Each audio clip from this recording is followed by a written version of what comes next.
Good morning. Welcome to the Wednesday edition of the NBA Betting Show. As always, joining me today is Mike Lockey, Matt Meiselman. I am Mike G. I am sure we'll be getting to some point in the show where we talk about the greatest team in the NBA that works out of New York. But we're going to start straight with a game that has potential value today in Sacramento, Lakers. Matt, what are you looking at? What do we need to have happen to see all that green value come into green dollars? What do we need? Well, we need the Kings to win by more than 6, but we also we don't care about it unless Domantas Sabonis plays. So this is a pretty straightforward one.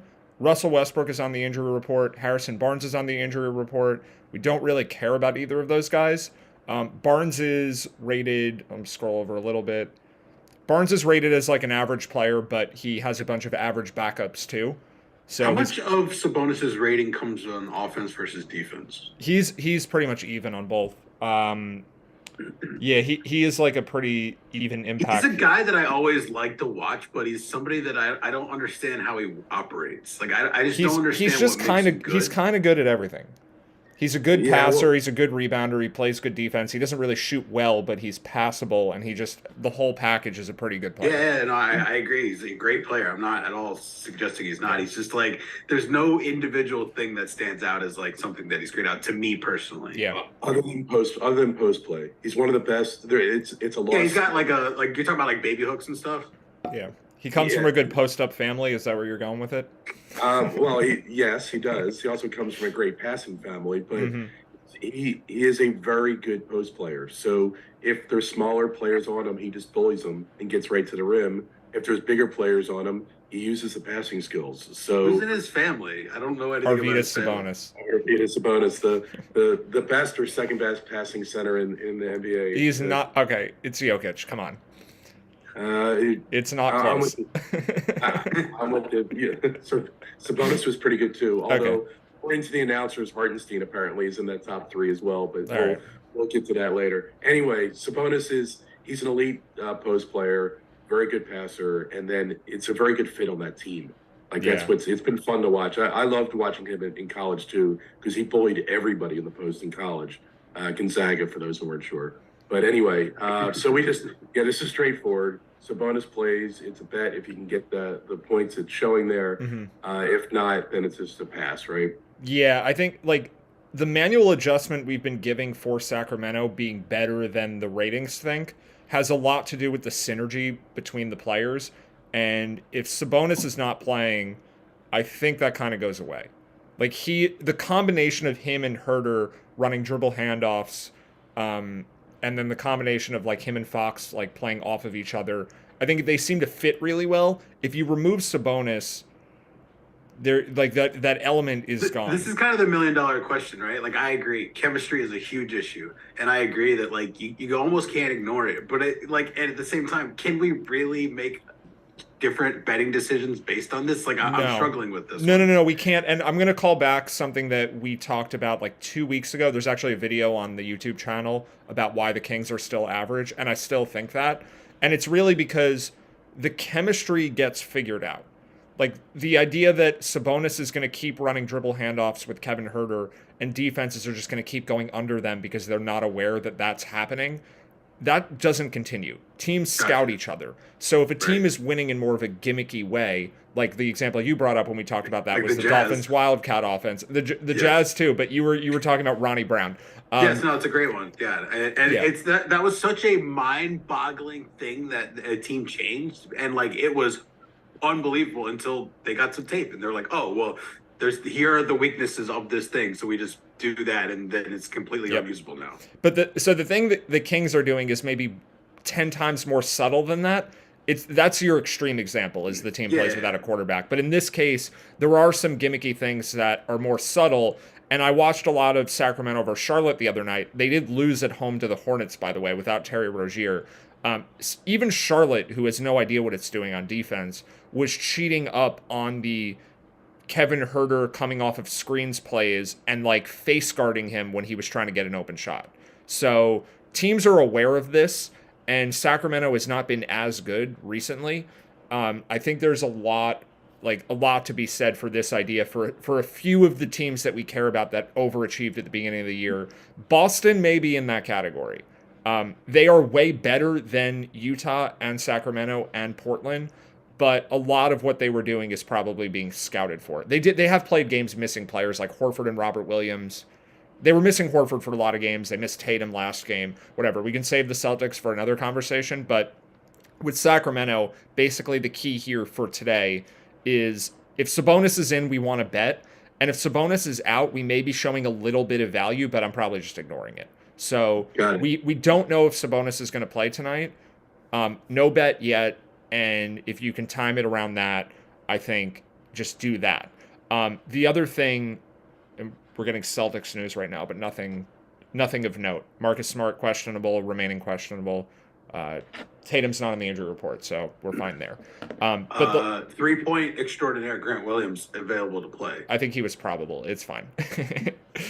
So last thing on Sacramento here, we're going to have value even if you miss the timing on Sabonis and you try to bet this game at tip-off.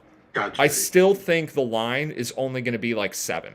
I don't think we're going to see a lot of line movement here because the Kings are undervalued and the Lakers are overvalued in general here, and it's mostly because of the Lakers not having Austin Reeves. Like, most of our edge is coming from that. Austin Reeves is worth like 2 or so points to the spread. He's the third best player on the team. He's doubtful. Like, he's not going to play today. And the Lakers are a bit overvalued to begin with without Anthony Davis because I think maybe some people around the NBA know this. Too much gravity on LeBron in that LeBron and Davis combination. Yeah. But it's more Davis. Like, Davis is the one. Yeah, you and I agree with that, but or the three of us agree with that. But. It's probably like 2/3 Davis, 1/3 LeBron in terms of like the huge impact on the Lakers offense, and maybe most people think it's closer to 50-50 and the books think it's closer to 50-50. Davis is a 5.2 player rating and LeBron is like a 3. So without Davis, I think they're a bit overrated. Like, there's not enough of a correction for Davis, who was clearly their best player. And then Austin Reeves is not being accounted for by the books at all. And that's why we have a King's edge. So even if Sabonis is in and you don't get the timing correct, you're still going to have a 1-unit bet here because I don't think this line will move any higher than like -7.5. Got it. So at -7.5, still a bet. Yeah, we have it projected. I mean, if Harrison Barnes is out, that'll hurt it a little. We don't care about Westbrook.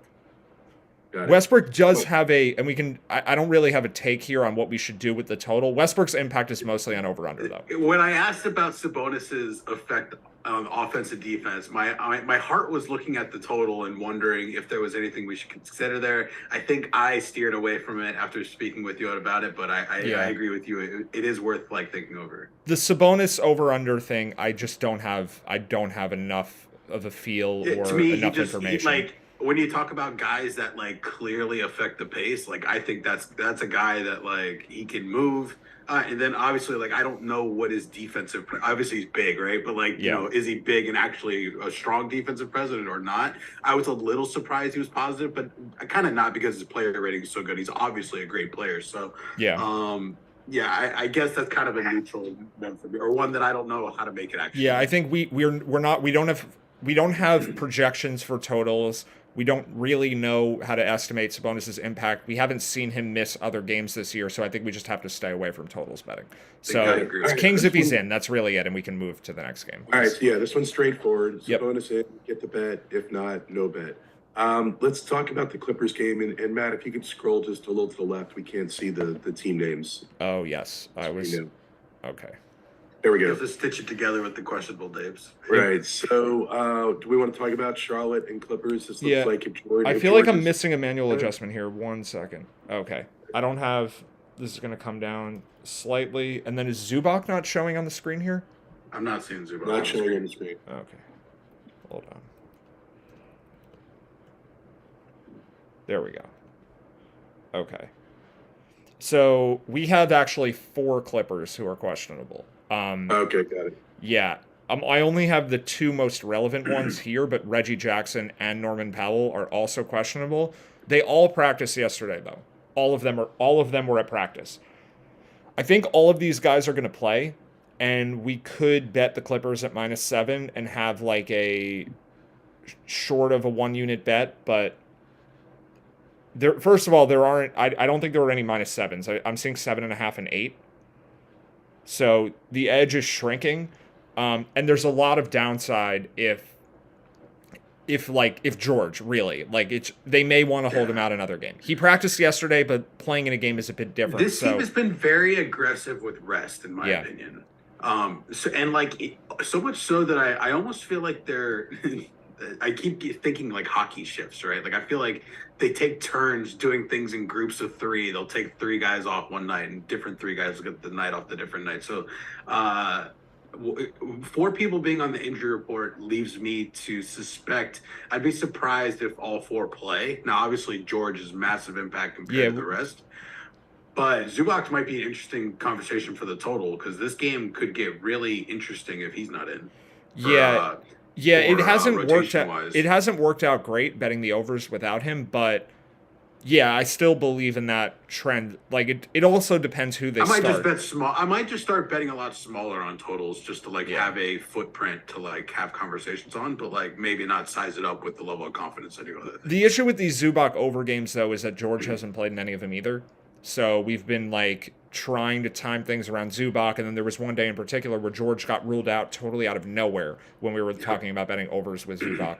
So if everyone besides Zubac is in, if we got a list of the injury report right now, and it said George in, Jackson in, Powell in, Zubac out, I would definitely bet the over. I think the total gets up to 230 from 225. Yeah, the total's only 224. Yeah. That's much lower than I expected. Clippers are the Clippers are a really slow paced team, and Terry Rozier is also out. But we again we don't have a baseline for the total. So as far as the spread, which we know a lot more about, if George is out, we have a Hornets bet. That's really the thing here. Even though we're showing a bit of value on the LA side, at +8, if George doesn't play, Charlotte is one of the best bets of the day, if not the best bet of the day. George is worth 5 to 5.5 points. I have him 5.5 on here.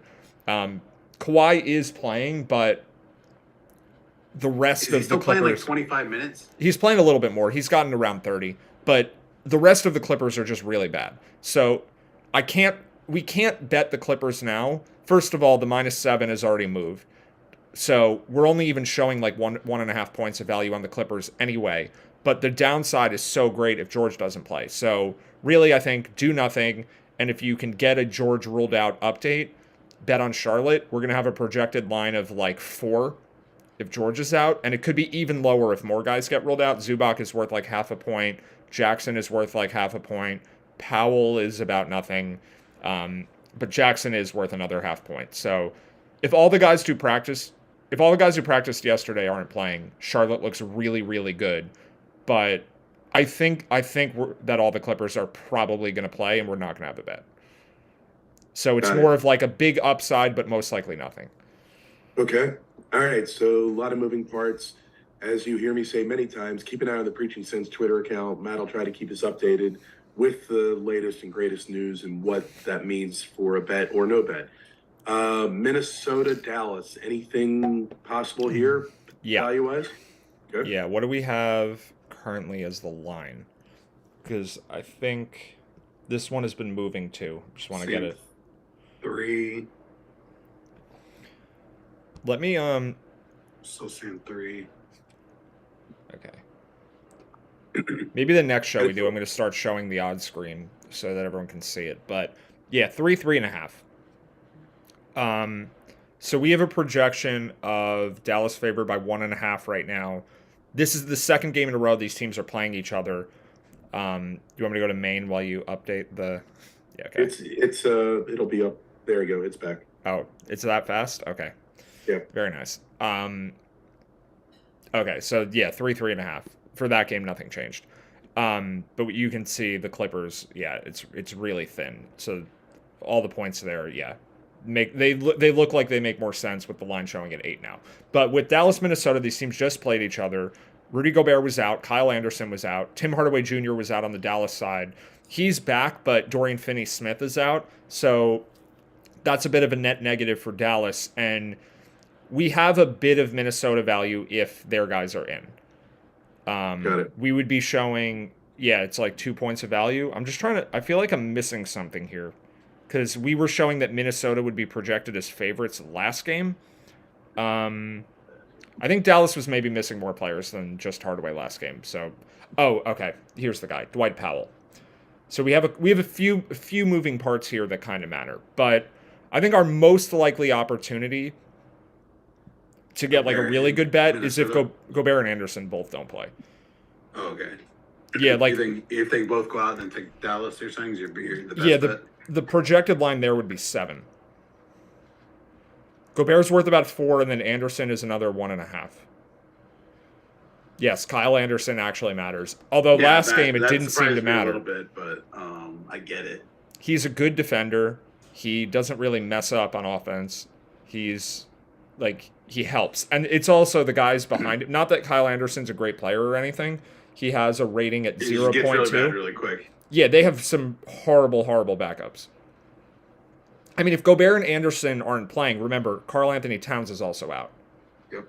This team does not have a lot of depth to begin with, even when they were fully healthy, because they traded all of their depth. Nas is a 4, and he'd probably be forced to play the 5. Yeah, all the depth on this team currently plays for the Utah Jazz. So they don't have guys. They have Austin Rivers, and they have Bryn Forbes, and they have some other guys who are bad. So, yeah, I think what I'm most excited to have here is the same bet that I had last game, is Dallas, and then also probably the over if both Gobert and Anderson are out. If it's just Gobert, it's not really that exciting. But I think Gobert and Anderson probably both play. You see it 229.5 for the total? Oh, has it gone? Oh, man. It was 227 like a half hour ago. Yeah, well. Okay. Maybe never mind then. The total closed, so we have a reference point here. Powell missed last game, Gobert missed last game, and Anderson did also, and the total closed at like 231. So there's not really... Yeah, maybe it's actually now because it's gone up. If Gobert and Anderson play, it's the under. Is Gobert and Anderson in? Are we looking at an under here? Yeah. This 230 is getting pretty high. Yeah, I think the total could go down to like 225 if all the guys that are listed here, if all of them are in. So this is going to be hard to time. I'm definitely going to have my Wolves PR account on push notifications for today. I don't have it like you have. Like, I turn them off and turn them back on because I don't need to know what the Wolves beat writers are having for dinner every night. But on the nights where we're waiting for Gobert news, I'll suck it up and get... Yeah, I mean, all right. I guess sometimes you just have to put up with nonsense tweets when you're trying to get injury news. So that's right. Yeah, so I think if we got Gobert in, I'm probably more interested in the Dallas team total under than I am, because we have a little bit of value on the spread in that case and a little bit of value probably on the under. So the direct line there is just going Dallas team total under, because that captures both. But you can't bet it until we know about Gobert. He's too important. Yep.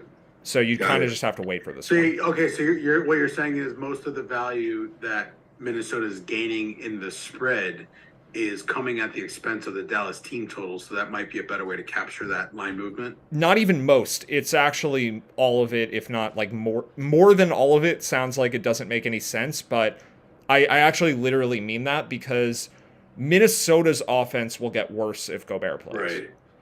Dallas's offense will get worse to a larger degree.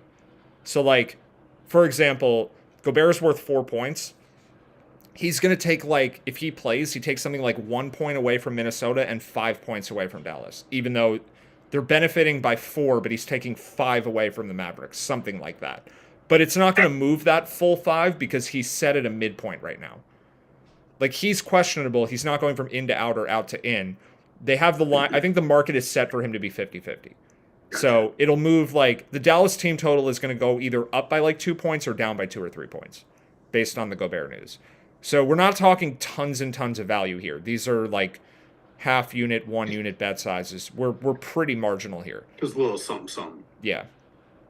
And then prop wise, we'll see what gets posted. I'll tweet if there's anything. We're probably not going to have props here for a while because these players are formally questionable. There's no this day there's so much going on, but unfortunately we're not going to be able to get super ahead of the market because we don't have any rest advantage. Like, these guys are all listed. We don't have any guys today.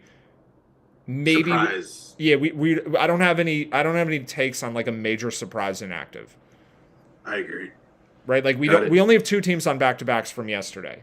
We have Golden State, but we already know basically their situation. Clay's already out, and no one else really matters that much besides Draymond. I think he's going to play, otherwise they would have said it last night. And then Chicago, where the only good player on the team is Alex Caruso. So, like, you know, even if, like, DeRozan or Levine got ruled out, it wouldn't matter that much. Because this is not a Knicks thing to do, but is there any chance the Knicks take a day off? No.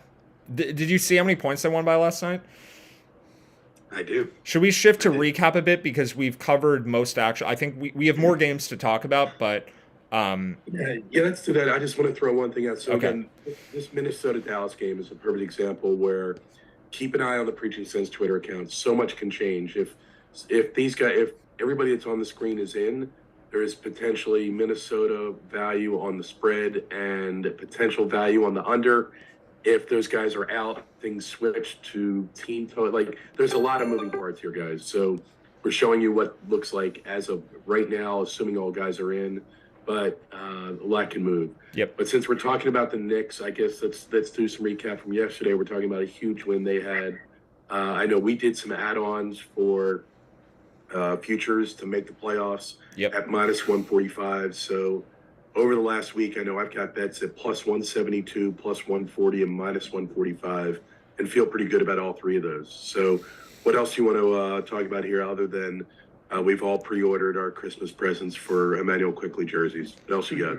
That's not even a joke for me. I haven't actually gotten it yet, but I'm going to do that after. This is the first thing I'm doing when we're done with the show. I need to have a Knicks jersey if I'm going to root for them literally every game. Yeah, so I have the box score up here. All the starters played about 30 minutes last night. So really not heavy minutes, and there's no travel. Like, I think there's only one player on the Knicks who has a chance to not play tonight. I forget the Knicks rotations are like 38 minutes long. Right, they normally play a ton, but now they're fine. Because they had the blowout win. Like, all these guys got to rest in the fourth quarter. Right, it's Thibodeau, so 31 minutes is really, really light. That's only 3/4 of work. Yeah. Yep. I think Quentin Grimes could be out today. He's the one guy, because he hurt his ankle. Did he roll an ankle or something? Yeah, but he came back and played another, like, dozen minutes in the second half. Like, he looked totally fine. But ankle injuries we've talked about, like, it could flare up in the morning or overnight, whatever. Like, he could wake up the next morning than it is the same day. He's a really young guy, though. Sure. I think he probably will play. I don't even have him listed on the sheet, but he's worth like a point or so. It's not even enough to create a bet one way or the other. So yeah, I'm not really, like, we shouldn't spend much time on him, but he could be out. I don't think we're getting like a massive Knicks rest game, especially like Toronto is a team they care to beat. So the most actionable thing for tonight's Knicks game is if they win again, I'm betting more on the playoff bet. What's the line? What's the worst odds that you'll bet tonight if they win? So I think minus 160. I think I'd go even higher. Really? Yeah. Okay. I'm just pulling up what the it first actually question is. Always, what do you think the new odds are that they make the playoffs, right? So I'm looking at 538 right now. They got them at 82% right now. Yep. So and we're talking about it, and the Raptors are right next door to them. So here's the thing with the Knicks projection on 538. I don't have full trust in the standings projections, like we've talked about. They don't have the proper minutes for all the teams. It's a lot better than my brain. It's certainly, it's a good starting point. It's a good baseline. It's how I ended up with Utah Jazz futures this season. It's a good baseline. But they aren't accounting for the right rotations, generally speaking. They're messed up on the rotations. They're close on most of the teams, but there are cases Isn't that that are a not. positive for the Knicks argument Right, now? no, this is what I'm doing. And then the trade possibility, a lot of the teams where we're like optimistic about them, Indiana, Utah, Charlotte before, but we've kind of had to throw them away. Those are teams that, if anything, are trading away good players, not trading for good players. The Knicks are not that. There is no scenario like we've talked about where the Knicks trade away good players and get worse on purpose. I agree. 0%. And I think it was 0% before the season. Do they have any room to make deals? They could get a little bit better, but it's probably unlikely. The Knicks are probably going into the second half of the season with this exact team. They could make one tweak here or there. Maybe they get an expiring contract, but like there's rumors for them getting OG Anunoby. I don't think they're going to be able to pull something like that off. I think they most likely are going to look very similar to this team. But there are teams around them that could get worse. Like Chicago could blow it up. I don't think they will, but there's a chance of that. Toronto, maybe. Indiana still could trade guys away. And there's not much, like, teams around them are not that likely to improve. Most of the teams we're talking about trading for players are actually in the Western Conference, which is why I've been so skeptical about like Grizzlies 1 seed bets and all that. Is there are a lot of teams in the West like who have way more assets. Golden State would be one. Although every time James Wiseman plays, his trade value probably drops a bit. He's just so horrible. So I think the Knicks are at least as likely to make the playoffs as 538 says, is the summary there. And if they win tonight, the new playoff percentage is going to be in the mid 80s, like 85, 86%. And the betting line is still minus 140. So that, like, the break even there is over minus 400. Now, that doesn't take my money meme from Futurama comes to mind. Yeah. Except we're getting it back later. We're going to get it back later. Because that's how betting works when you win. So it is a future bet. There is an opportunity cost to tying up your money long term. I only currently have 2 units on Knicks playoff bets, but I'm just going to keep going every time they win. So if they lose tonight, I'm not adding anymore for now. But unless the price drops. Unless the price drops, but I don't think it will. I think the prices are just lazy for these markets before the trade deadline. Yep. Gotcha. So just throwing out another reminder for those of you who do have access to Bet Rivers, you can even get that same line right after the game. So you can wait and see the result and then make it. You don't have to say, oh, it's third quarter, they're up by 10, I'm going to go ahead and do it now. You can wait and watch for the end. They're at minus 143 right now on Bet Rivers. That's where I know I've made the 3 bets I referenced earlier have all been Bet Rivers bets. I'll be adding some more in at minus 143 if the Knicks win tonight as well. And you can bet the Knicks on DraftKings or Caesars also, but you won't be able to once their game starts. Got it. Yeah, so those sites have lines now. I'm checking to see if Caesar, like what Caesars has, because Caesars had minus 170 before yesterday's game. They may not have reposted a new one, but yeah, they haven't yet. But at Barstool, Bet Rivers, Sugar House, Unibet, which are all the same site, there are different sites that use the same lines. They all use Kambi for their lines. So if you have any of those sites, you will be able to make the bet after the game is over. They do like an update, like a sweep of all their odds, I think every morning, and update everything. Yep. At least for now. Like later in the season, they take them down sooner, but they're probably thinking like we're only 30 whatever games into the season. We don't have to update our odds so much. We know that that's not the case, but maybe they don't have the manpower to do it. I don't know. So yeah, if the Knicks win tonight, I'm certainly adding more to the playoff bet. If they lose, I'm probably just going to hold for what I have and look to add more if they win the next game. But sounds good. The Knicks were really good yesterday. It was a really easy and fun game to watch. Emmanuel Quickley was the leading scorer. Just all great things. So hopefully just everything can be this easy forever. Got it. All right. Anything else on Knicks or what else you want to talk about from recap yesterday? What else? We had... So the Jimmy Butler situation was tough if we want to go there. Yeah, we were not at all ready for this. And this is just one of those things the Heat does like 4 times a year where I thought this was somewhat unexpected. There was a ton of people sat Butler out. It was chaos in Miami. How did you end up playing this? I got a Bulls +2, but what were you able to get? I got Bulls +4 because I have my tweet deck open. So I didn't have notifications on from Miami beat writers directly to my phone because I wasn't expecting anything. Like we came on here in the morning and we said Miami is a bet if Kyle Lowry plays. And then Kyle Lowry got ruled out, so we were like, no bet. It was just nothing. We had basically just a fair line.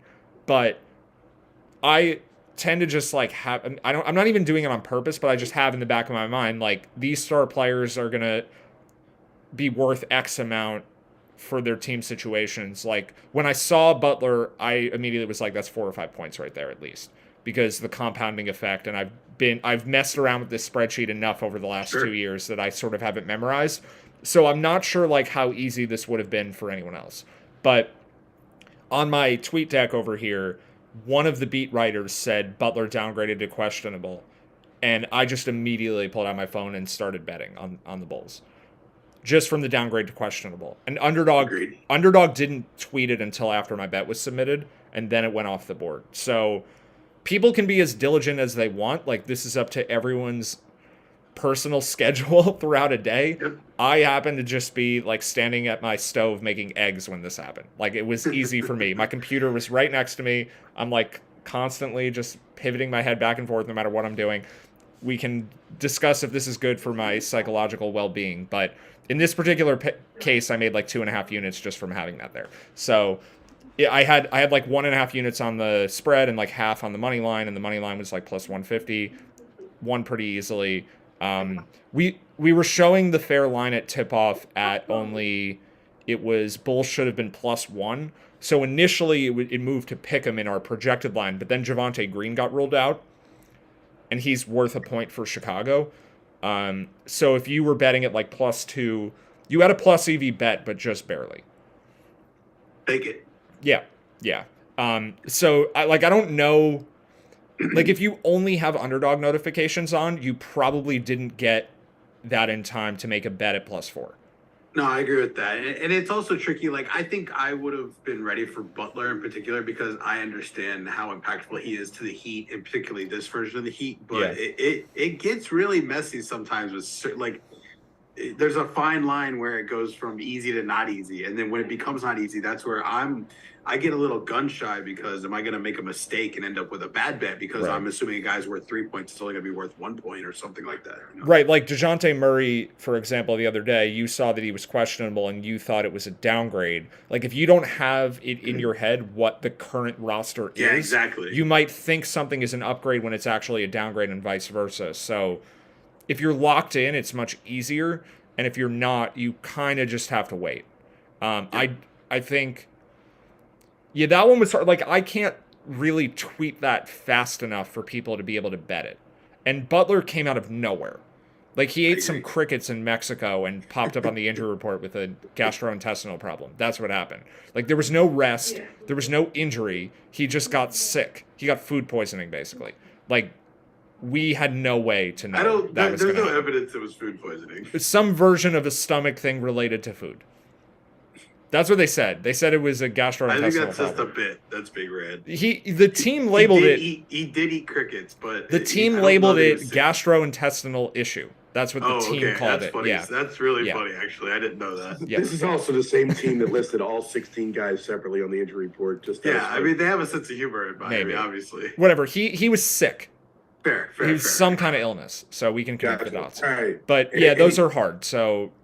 Yeah. That game worked for me. Hopefully other people were able to get it just by...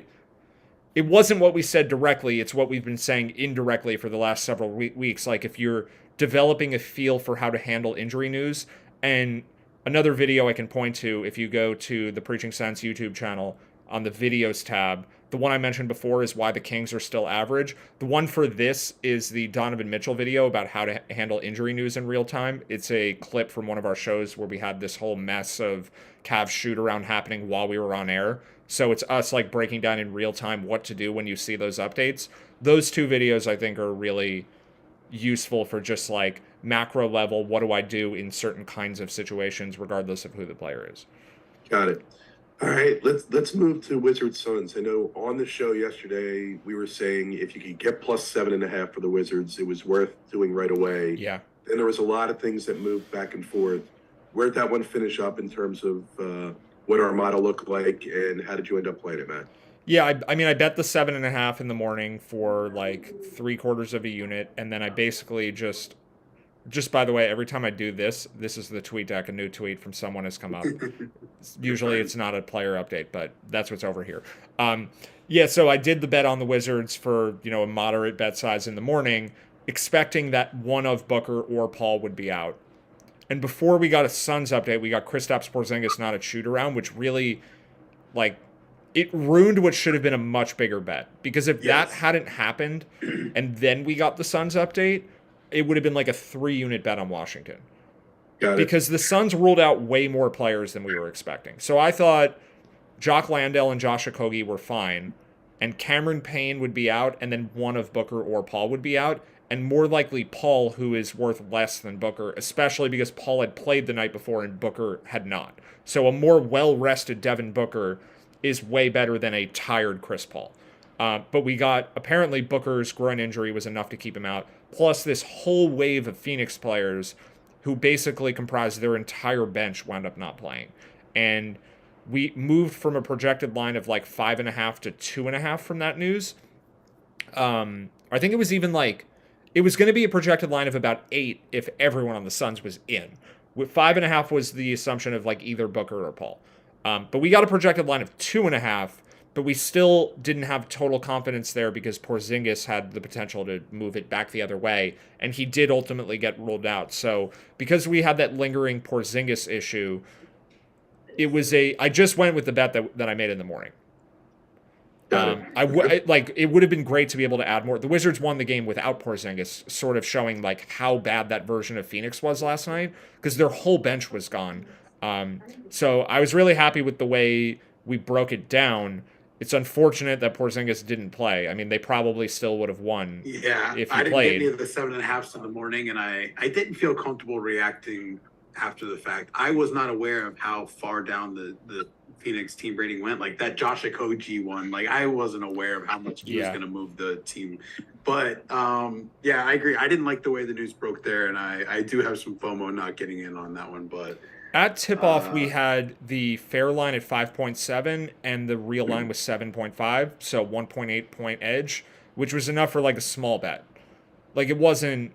That's a half unit at most. I sometimes don't even. 7.5. Yeah, 7.5 was the 7.5 was the line when the game started. It closed right where it opened. There ended up being no movement because the market treated Porzingis as equal to all those Suns players, which was a pretty big mistake. The combination of all the Phoenix guys is worth more than Kristaps Porzingis. So they didn't react enough to Phoenix. Like if we get this again, the Suns don't play again until Friday. They have a home game against the Grizzlies. Like Booker will probably return for that one, but if we get this again, like we're gonna have a Memphis bet because the market generally is not very good at accounting for the quality of a team's bench, especially when it's guys like Josh Okogie and Jock Landale and Cameron Payne.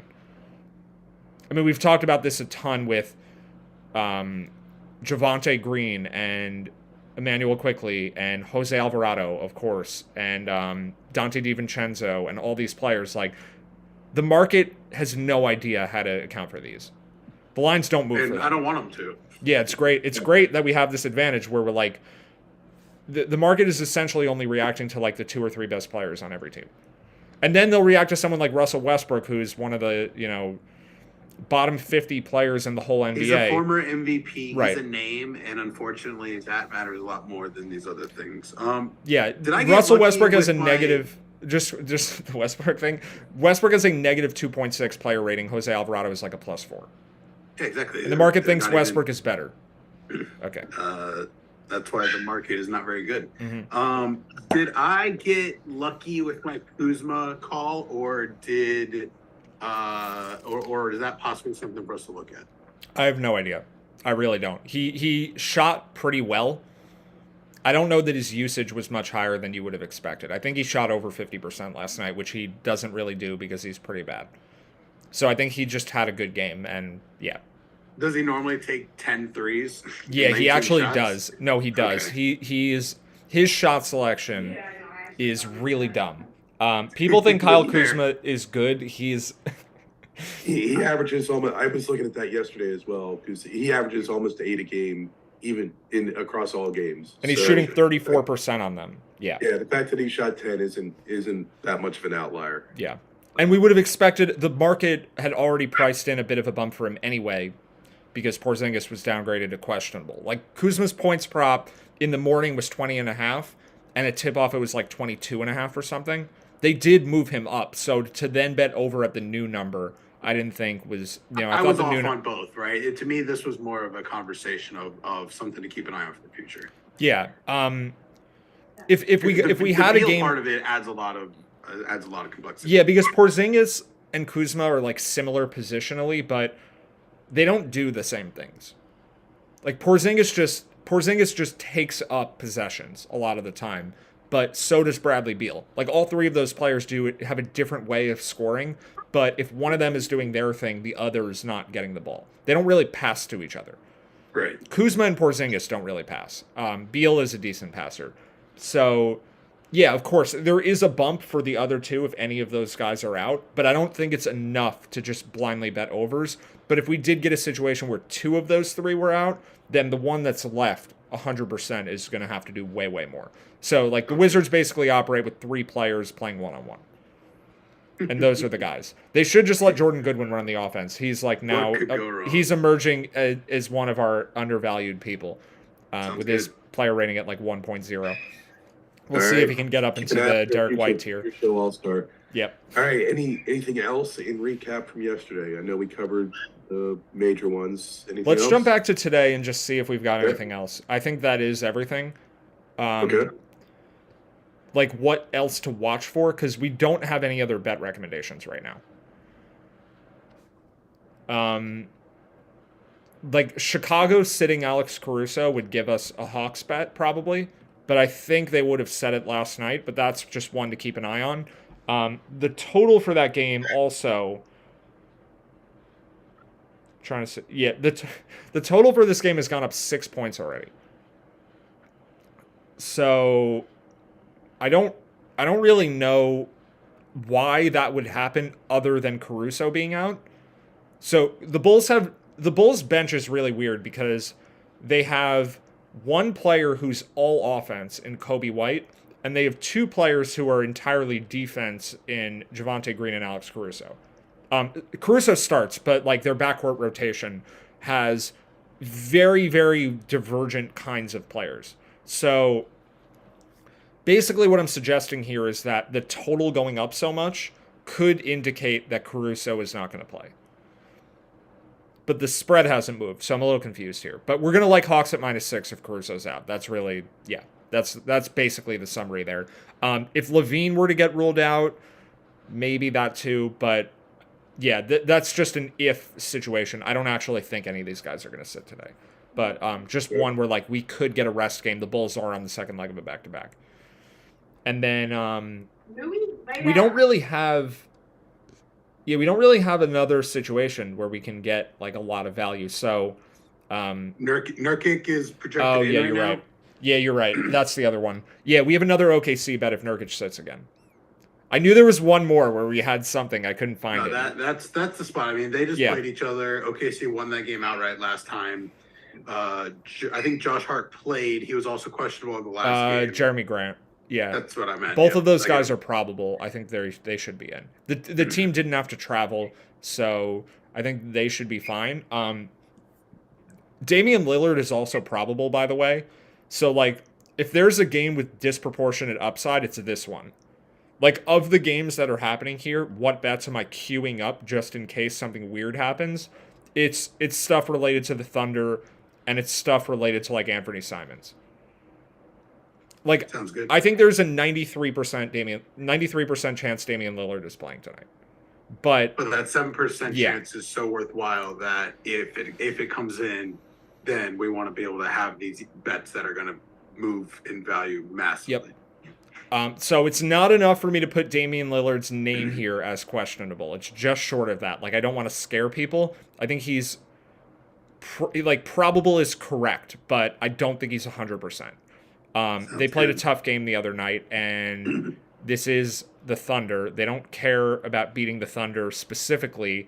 Their next game is in Denver. That's on Friday. That's a way more important game for them. Could they sit him in anticipation of that? I certainly think it's possible. So, queuing up Anthony Simons, queuing up Blazers team total under, OKC spread bets, OKC money line. Like, be ready for any of that. You know what? I'm gonna do this now. We do have a Twitter account with reliable push notifications here. The unverified Trailblazers PR. So. I'll give out the exact Twitter handle once I find it again. At Trailblazers PR. They're just at Trailblazers PR. I'm not even following them. That's just okay. That's a mistake. And I'm gonna turn on push notifications. So, yeah, like we're probably not gonna get anything here. Although Nurkic is if just Nurkic is out, we have a bet. Agreed. But I think like. Of all the games today, Lillard is the one player who I think is most likely to be just an out of nowhere guy gets downgraded. I got another name that you're gonna disagree with, but Okay. I'm putting it out there anyways. Jason Tatum. Yeah, no way. No way. Massive favorites here against Indiana. I agree that we respect the Pacers. I'm gonna go ahead and assume the league doesn't.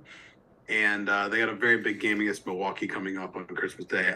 I'm just again 99%, 2%, 99.9% Tatum's playing tonight. But if I'm putting my flat, like if I had to pick one sneaky guy to get rolled out, you know that that is not on this Tatum list, that's my sat guy. last game against the Magic for personal reasons, and now he's not on the injury report, and they lost both games to Orlando. They want to win. Like this game, I'm not disagreeing with it. there are going to be people out there who pick Boston tonight because this game is a motivational edge for them. You're going to see this like if you follow like, you know, your mainstream betting touts, there are going to be recommendations. I don't have any of those. Okay, there are listeners who I'm sure some of the listeners might be those people. Some of them probably follow those people. The Celtics are going to be a public bet tonight because of the bounce back spot. Like, I'm not doing that. I'm not betting anything on this game. But, like, Tatum just missed a game against Orlando that they lost at home. There's no looking ahead for Boston. I agree with it in that sense. Like, could the personal... Said you disagree with me. Yeah, could the personal thing that kept him out last game manifest again? We don't even know what that is. Be more personal than we think? Quite possibly, right? But he's not on the injury. We got a formal injury report, and then we got an update just before, in the beginning of the show, right? We got the Grant Williams update. We got the Marcus Smart update. That's why I'm saying this with so much confidence. Like, I think the idea is right in general, but Boston has given us 2 updates now in the last 24 hours since they lost with no indication on Jason Tatum. All right. Well, I think we've established what we think is going to happen, and also the minute and second part of this clip that Lockie will go to create his own highlight reel. If Tatum is rolled out, he will have a lot to brag about. I say ridiculous stuff, and hopefully something gets right. Well, the reason I'm not. Yeah, you just keep a reel going. Stuff you got. You just make one crazy recommendation a day, and sooner or later, it's the Skip Bayless. Yeah, it's the Skip Bayless strategy.